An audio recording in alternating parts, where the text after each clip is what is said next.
नमस्कार, दिन भर की बड़ी खबरों में आपका स्वागत है। मैं हूं परवीन शेख।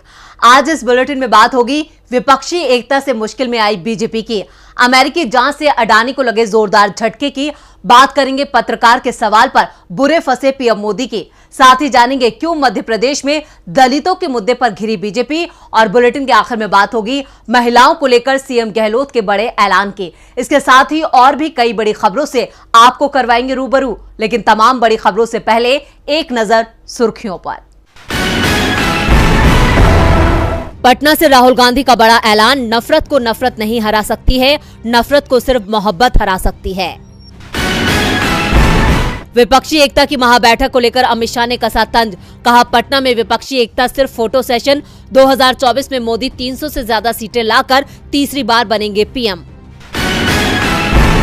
वेस्टइंडीज दौरे के लिए भारतीय क्रिकेट टीम का ऐलान, चेतेश्वर पुजारा और उमेश यादव टेस्ट टीम से बाहर, यशस्वी जायसवाल, ऋतुराज गायकवाड़ और मुकेश को मौका, वनडे में संजू सैमसन की वापसी।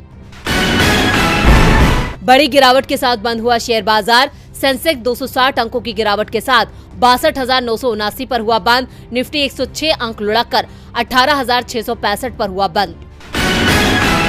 ये तो थी सुर्खियां, और अब बात आज की सबसे बड़ी खबर की। विपक्षी दलों की आज पटना में महाबैठक हुई और फैसला हो गया कि इस बार बीजेपी का नफरत फैलाने वाला एजेंडा नहीं चलने देना है। बीजेपी को उसके गढ़ में ही घेरा जाएगा, पूरा विपक्ष एक साथ है, मजबूती से गठबंधन के लिए काम किया जाएगा। तो बैठक में लिए गए क्या क्या फैसले, देखते हैं ये रिपोर्ट। पटना में विपक्षी दल की बैठक हुई जिसमें करीब 1.5 दर्जन पार्टियों के प्रमुख जुटे। 5 घंटे तक चली बैठक में कई फैसले हुए। सभी दल एक सुर में बोले कि 2024 का लोकसभा चुनाव मिलकर लड़ा जाएगा और बीजेपी को दिल्ली की सत्ता से उखाड़ फेंका जाएगा। सभी दलों ने साथ लड़ने पर सहमति दे दी है। मीटिंग के आयोजक बिहार के सीएम नीतीश कुमार ने मीडिया के सामने आकर कहा कि विपक्ष की एक और बैठक होगी और इस बार ये कांग्रेस के न्योते पर होगी, जिसमें सब कुछ साफ हो जाएगा। सीट शेयरिंग का मुद्दा भी दूसरी बैठक में सुलझ जाएगा। कौन कहां से लड़ेगा ये सब कुछ तय होगा। जो शासन में हैं वो देश हित में काम नहीं कर रहे हैं, वो सब इतिहास बदल रहे हैं। नीतीश ने अपनी बात खत्म की तो मल्लिकार्जुन खड़गे ने बैठक की तारीखों का ऐलान भी कर दिया। कांग्रेस अध्यक्ष ने कहा कि विपक्ष की अगली बैठक 10 से 12 जुलाई तक शिमला में होगी। 3 दिन तक होने वाली बैठक में सामान्य एजेंडा तैयार कर लिया जाएगा। हमें हर राज्य के लिए अलग अलग काम करना होगा। शिमला में विपक्षी गठबंधन का पूरा रोड मैप साफ हो जाएगा। इस दौरान मीडिया के सामने लालू यादव ने बड़ा संकेत दिया। उन्होंने राहुल गांधी की शादी की बात कहते हुए साफ कर दिया कि राहुल गांधी को अब गठबंधन का नेतृत्व करने के लिए तैयार हो जाना चाहिए। राहुल गांधी दूल्हा बने और पूरा विपक्ष बाराती की तरह चलने को तैयार है। लालू के बयान से साफ है कि विपक्षी दल पीएम मोदी के खिलाफ राहुल गांधी को चेहरा बनाने की तैयारी में है। आरजेडी प्रमुख ने कहा कि संसद में राहुल गांधी ने अडानी का मुद्दा उठाकर बहुत अच्छा किया, तो राहुल गांधी ने भी साफ कर दिया कि वो बीजेपी से टकराव को तैयार हैं। राहुल ने कहा कि भाजपा और आरएसएस हिंदुस्तान की नींव पर आक्रमण कर रही है। ये विचारधारा की लड़ाई है और हम साथ खड़े हैं। हमने निर्णय लिया है कि हम एक साथ काम करेंगे, अपनी सामान्य विचारधारा की रक्षा करेंगे। ये विपक्षी एकता की प्रक्रिया है जो आगे बढ़ेगी। जबकि उद्धव ठाकरे ने कहा कि आज कश्मीर से कन्याकुमारी तक के सभी पार्टियां यहाँ मौजूद हैं। वो इसलिए हैं कि हमें देश बचाना है। शुरुआत अच्छी होती है तो आगे सब अच्छा ही होता है। इस दौरान पश्चिम बंगाल की सीएम ममता बनर्जी ने कहा कि पटना में जो भी बैठक होती है वो सफल होती है, इसलिए मैंने नीतीश कुमार को कहा कि पटना में बैठक का आयोजन किया जाए। बीजेपी चाहती है कि इतिहास बदला जाए और हम चाहते हैं कि बिहार से इतिहास बचाया जाए। तो नेशनल कॉन्फ्रेंस के नेता उमर अब्दुल्ला ने डेमोक्रेसी पर अमेरिका में पीएम मोदी के दिए बयान पर तंज कसते हुए कहा, जम्मू कश्मीर में 5 साल से जमहूरियत नहीं है। हमारे लिए सबसे बड़ा मुद्दा है कि जम्मू कश्मीर को फिर से राज्य का दर्जा मिले और राज्य में चुनाव कराए जाएं। हमारा मकसद देश का संविधान है। पटना में विपक्षी एकता की हुंकार से बीजेपी का चुनावी गणित पूरी तरह बिगड़ गया है। इधर अडानी का गणित भी गड़बड़ा गया है। हिंडनबर्ग की रिपोर्ट को भले ही 5 महीने का वक्त हो चुका हो, लेकिन ये रिपोर्ट अब भी अडानी ग्रुप की परेशानियों में इजाफा कर रही है। इस रिपोर्ट के चलते अब अमेरिका में गौतम अडानी की कंपनियों में पैसा लगाने वालों से पूछताछ की जा रही है। ये खबर सामने आने के बाद शेयर बाजार में अडानी ग्रुप की कंपनियों के शेयरों में जबरदस्त गिरावट देखी गई। अडानी ग्रुप की मुश्किलें एक बार फिर बढ़ने वाली हैं।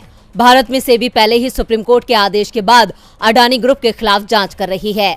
अमेरिकी short seller company Hindon research की अडानी ग्रुप पर रिपोर्ट सामने आने के बाद अमेरिकी एजेंसियां इस बात का पता लगाने में जुटी हैं कि अडानी ग्रुप में निवेश करने वाले अमेरिकी निवेशकों को समूह ने डिस्क्लोजर में क्या जानकारियां साझा की हैं। हिंडनबर्ग ने अडानी ग्रुप और विदेशी कंपनियों के जरिए कंपनियों के शेयरों में हेराफेरी का आरोप लगाया था, जिसके बाद भारत में विपक्षी दलों ने मोदी सरकार के खिलाफ मोर्चा खोल रखा है। अब अमेरिका में अडानी की कंपनियों में पैसा लगाने वालों से पूछताछ की जा रही है। उनसे पूछा जा रहा है कि आखिर उनके और अडानी ग्रुप के साथ क्या बातचीत हुई थी। ब्लूमबर्ग की रिपोर्ट के अनुसार न्यूयॉर्क ब्यूरो लीन का अमेरिकी अटॉर्नी ऑफिस अडानी समूह के बड़े निवेशकों से पता लगा रहा है हिंडनबर्ग की रिपोर्ट के बाद समूह की उनसे क्या बातचीत हुई थी। बात सिर्फ इतनी ही नहीं है, अमेरिकी बाजार नियामक सिक्योरिटीज एंड एक्सचेंज कमीशन भी इसी तरह की जांच कर रहा है। गौरतलब है कि हिंडनबर्ग के लगाए आरोपों की जांच भारत में securities and exchange board of India भी कर रहा है। सेबी ये पता लगा रहा है कि क्या अडानी ग्रुप ने मार्केट से जुड़े किसी भी नियम का उल्लंघन किया है। ये जांच सुप्रीम कोर्ट के आदेश पर हो रही है। हिंडनबर्ग की रिपोर्ट 24 जनवरी को आई थी। इसके बाद अडानी ग्रुप ने विदेशों में रोड शो आयोजित किया था, जिसमें कंपनी की सेहत और आगे की योजनाओं के बारे में बताया गया था। अमेरिका में जांच की खबर सामने आते ही स्टॉक मार्केट पर अडानी की कंपनियों के शेयर गोते लगा रहे हैं। अडानी ग्रुप की होल्डिंग कंपनी अडानी इंटरप्राइजेस के शेयर 7.5% तक नीचे चले गए थे। अडानी ट्रांसमिशन, अडानी पोर्ट्स में गिरावट है। इसी तरह Adani grain, Adani Wilmer, Adani power और अडानी टोटल गैस के शेयर भी लुढ़क गए। इससे साफ है कि जैसे जैसे जांच आगे बढ़ेगी, अडानी की मुश्किलें भी बढ़ेंगी। अमेरिका की जांच से अडानी को जोरदार झटका लगा है, तो वहीं अमेरिका में पत्रकार के सवाल से पीएम मोदी को झटका लगा है। अमेरिकी राष्ट्रपति के साथ पीएम मोदी की साझा प्रेस कॉन्फ्रेंस के दौरान अमेरिकी पत्रकार ने भारत में लोकतंत्र, मानवाधिकार और अल्पसंख्यकों के हालात को लेकर सवाल किया। 9 सालों में यह पहली बार था पीएम मोदी किसी पत्रकार के सवालों का जवाब देते नजर आए। लोकतंत्र और अल्पसंख्यकों पर पूछे गए सवाल से पीएम के चेहरे का रंग उड़ा नजर आया। तो क्या जवाब दिया पीएम मोदी ने, देखते हैं ये रिपोर्ट। पीएम मोदी अमेरिका के दौरे पर हैं। अपनी यात्रा के दूसरे दिन वो व्हाइट हाउस पहुंचे, जहां उनकी और अमेरिकी राष्ट्रपति जो बाइडेन की द्विपक्षीय बातचीत हुई। इसके बाद दोनों नेताओं ने साझा प्रेस कॉन्फ्रेंस की। ये 9 साल में पहला मौका था जब पीएम मोदी किसी की प्रेस कॉन्फ्रेंस का सामना कर रहे थे। इस दौरान अमेरिकी मीडिया ने भारत में स्वतंत्र, मानवाधिकार और अल्पसंख्यकों के हालात को लेकर सवाल किया। पीएम मोदी के अमेरिका दौरे के साथ ही भारत में मुस्लिमों और अल्पसंख्यकों को लेकर सवाल खड़े हो रही हैं। इल्हान उमर समेत कुछ अमेरिकी सांसदों ने भारत में अल्पसंख्यकों के उत्पीड़न का आरोप लगाते हुए पीएम मोदी के भाषण का बहिष्कार कर दिया था। इसके बाद पूर्व राष्ट्रपति बराक ओबामा ने भी मुस्लिमों को लेकर सवाल पूछने की बात कही। इस बीच महिला पत्रकार ने पूछा, लोग कहते हैं कि भारत दुनिया का सबसे बड़ा लोकतंत्र है। बहुत सारे मानवाधिकार संगठन हैं जो कहते हैं कि आपकी सरकार धार्मिक अल्पसंख्यकों के साथ भेदभाव करती है और अपने आलोचकों को चुप कराती है। जैसा कि आप इस समय यहाँ व्हाइट हाउस में खड़े हैं, यहाँ कई विश्व नेताओं ने लोकतंत्र की रक्षा को लेकर प्रतिबद्धता जताई है। आप और आपकी सरकार मुस्लिम और अन्य अल्पसंख्यकों की रक्षा करने और फ्री स्पीच को बनाए रखने के लिए क्या कदम उठाना चाहेगी? इस सवाल का पीएम मोदी ने काफी सधे हुए लफ्जों में जवाब दिया, लेकिन सवाल पर पीएम के चेहरे का रंग जरूर उड़ गया था। पीएम ने कहा, मुझे आश्चर्य हो रहा है कि आप कह रहे हैं कि लोग कहते हैं। लोग कहते ही नहीं बल्कि भारत में लोकतंत्र है। जैसा राष्ट्रपति बाइडेन ने कहा कि भारत और अमेरिका दोनों के एनडीए में लोकतंत्र है। लोकतंत्र हमारी आत्मा है। लोकतंत्र हमारे रंगों में है। लोकतंत्र को हम जीते हैं और हमारे पूर्वजों ने उसको संविधान के रूप में शब्दों में ढाला है। हमारी सरकार लोकतंत्र के मूलभूत मूल्यों पर बने हुए संविधान के आधार पर चलती है। पीएम ने आगे कहा, हमने सिद्ध किया है कि लोकतंत्र उद्धार कर सकता है। जब मैं उद्धार की बात करूंगा तो तब जाति, पंथ, धर्म, लिंग, किसी भी भेदभाव को वहां जगह नहीं होती। आप जब लोकतंत्र की बात करते हैं तब अगर मानव मूल्य नहीं है, मानवता नहीं है, मानवाधिकार नहीं है, तो वो लोकतंत्र है ही नहीं। जब आप लोकतंत्र की बात करते हैं तो उसको स्वीकार करते हैं, उसको लेकर जीते हैं, फिर भेदभाव का कोई सवाल ही नहीं उठता है। इसलिए भारत सबका साथ, सबका विकास, सबका विश्वास, सबका प्रयास के मूलभूत सिद्धांतों को साथ लेकर चलता है। बहरहाल पीएम मोदी के इस जवाब से शायद ही कोई इत्तेफाक रखे, क्योंकि ये जवाब से ज्यादा भाषण नजर आया। पीएम मोदी के जवाब को कांग्रेस ने निराशाजनक करार दिया है। इधर मध्य प्रदेश में दलितों पर हुए जुल्म पर कांग्रेस ने बीजेपी सरकार को घेर लिया है। मध्य प्रदेश के सागर जिले की सुर्खी में प्रशासन ने दलित परिवारों के घरों को जमींदोज कर दिया, जिसको लेकर बीजेपी सरकार फंस गई है। कांग्रेस ने शिवराज सरकार को आड़े हाथों लिया है। क्या है पूरी खबर, देखते हैं ये रिपोर्ट। मध्य प्रदेश के सागर जिले की सुर्खी विधानसभा के एक गांव में वन विभाग ने अतिक्रमण की कार्रवाई करते हुए दलितों के 10 घर तोड़ दिए। पीड़ितों का कहना है कि उन्हें कोई भी नोटिस नहीं दिया गया था, जिसके बाद इस मामले ने राजनीति रंग ले लिया। जिसके बाद कांग्रेस के राष्ट्रीय महासचिव प्रियंका गांधी वाड्रा ने शिवराज सरकार पर हमला बोलते हुए ट्वीट कर लिखा कि मध्य प्रदेश में दलितों पर बीजेपी सरकार का अत्याचार चरम पर है। सागर जिले में 10 दलित परिवारों के घर को ढहा दिए गए। जो परिवार मजदूरी करने के लिए गए थे, बिना कोई सूचना दिए उनकी सारी गृहस्थी का सारा सामान बेकार कर दिया गया। पीएम मोदी आवास के तहत बने घर भी ढहा दिए। सत्ता के अहंकार में भाजपा ये भूल गई है कि सरकार का काम लोगों को उजाड़ना नहीं बल्कि बसाना है। दलितों, आदिवासियों और गरीबों पर अत्याचार करने वाली भाजपा सरकार को मध्य प्रदेश की जनता सबक सिखाएगी। वहीं इस मामले में पूर्व मुख्यमंत्री दिग्विजय सिंह पीड़ितों से मिलने ग्राम रैपुरा पहुंच गए, जहां वो पीड़ित परिवारों के साथ धरने पर बैठ गए और ग्रामीणों से चर्चा की। दिग्विजय सिंह ने ट्वीट कर शिवराज सरकार पर निशाना साधते हुए लिखा, सागर जिले की सुर्खी विधानसभा के ग्राम रेपुरा के लगभग 10 अहिरवार समाज अनुसूचित जाति के प्रधानमंत्री आवास योजना में निर्मित मकान मंत्री गोविंद राजपूत के निर्देश पर गिराए गए। क्योंकि ये मंत्री से डरते नहीं हैं। बता दें कि दिग्विजय सिंह ग्राम रेपुरा में ग्रामीणों के साथ जमीन पर धरने पर बैठ गए। इस बात की जानकारी मिलते ही प्रशासनिक अमला मौके पर पहुंचा, जहां सागर जिले के कलेक्टर दीपक आर्य और एसपी अभिषेक तिवारी ने दिग्विजय सिंह से चर्चा की। दलितों पर हुए जुल्म का नतीजा बीजेपी को चुनावों में भुगतना पड़ सकता है। नुकसान तो बृजभूषण को भी हो रहा है। पहलवान योगेश्वर दत्त ने बृजभूषण के खिलाफ आंदोलन करने वाले 6 पहलवानों को एशियन गेम्स के ट्रायल में दी गई छूट पर सवाल खड़ा किया, जिस पर महिला पहलवान विनेश फोगाट भड़क गई हैं। विनेश ने योगेश्वर दत्त और बृजभूषण को निशाने पर लेते हुए फिर कई आरोप लगाए हैं। क्या है पूरी खबर, देखते हैं ये रिपोर्ट। भारतीय कुश्ती संघ के पूर्व अध्यक्ष और बीजेपी सांसद बृजभूषण शरण सिंह के खिलाफ जंतर मंतर पर पहलवानों का विरोध प्रदर्शन भले ही खत्म हो गया हो, लेकिन ये विवाद थमता नहीं दिख रहा है। भारतीय कुश्ती संघ के अध्यक्ष के खिलाफ प्रदर्शन करने वाले बजरंग पूनिया, साक्षी मलिक और विनेश फोगाट समेत 6 पहलवानों को एशियन गेम्स के ट्रायल में छूट दी गई है।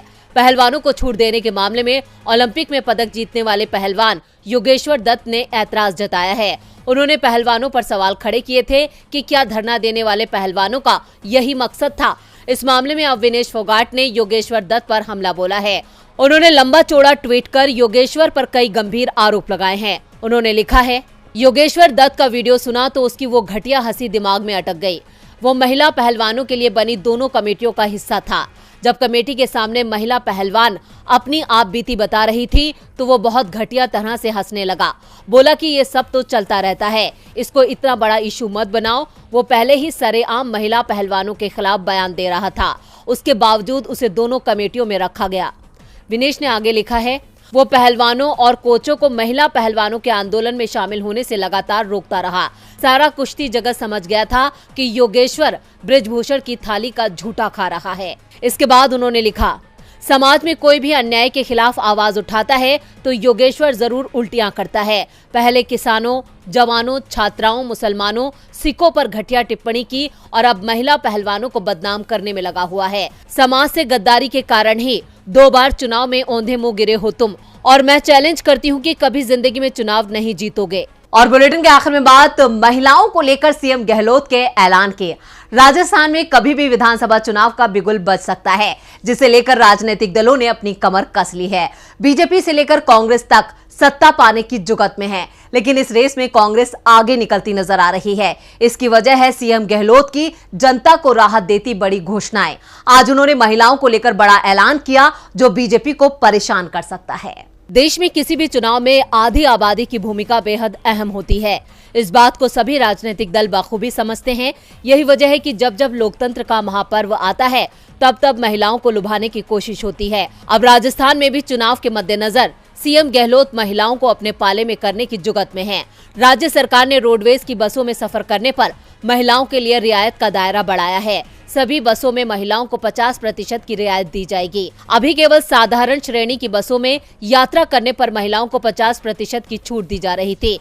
इतना ही नहीं, सीएम गहलोत ने ऐलान किया है कि प्रदेश के 401 राजकीय महाविद्यालयों में ओपन जिम स्थापित किए जाएंगे। मुख्यमंत्री अशोक गहलोत ने इसके लिए 18 करोड़ 4 लाख रुपए के वित्तीय प्रावधान की स्वीकृति दी है। वहीं सत्र 2023-24 में खोले गए नवीन महाविद्यालयों में भी ओपन जिम स्थापित किए जाएंगे। सीएम गहलोत के इस ऐलान से कांग्रेस को वोट बैंक की राजनीति में काफी फायदा होगा, क्योंकि महिलाओं के वोट प्रतिशत पर अगर गौर करें तो अभी तक राज्य में कुल 5,11,64,685 मतदाता पंजीकृत हैं। इनमें 2,44,72,600 महिलाएं और 2,66,92,049 पुरुष मतदाता हैं।